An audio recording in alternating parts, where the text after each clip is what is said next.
So when you're applying to dental school, when you look at schools to apply, you want to make sure that your GPA is around their range or maybe higher than the average GPA that gets accepted.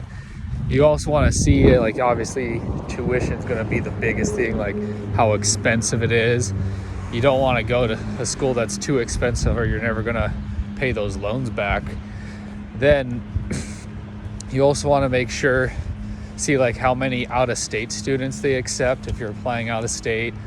If you have an in-state school, that's probably going to be your cheapest bet. So always try and apply to your in-state.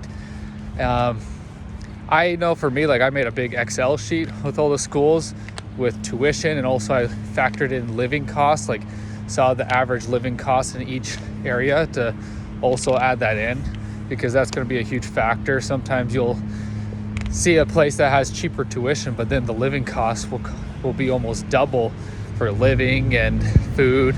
So you got to make sure you account for that. And also you want to look at pass fail, or if they rank you, if they have specialties or not, or if they just have general dentistry and that's it.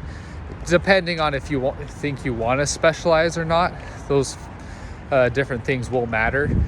And then just kind of rank them based on like the percentage that's out of state, tuition, the GPAs, DAT scores, average DAT scores that got accepted.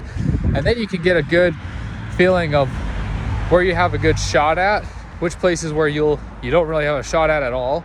So you can just avoid applying into certain places, save you a lot of money, but then you can focus your effort on places where you have a good chance.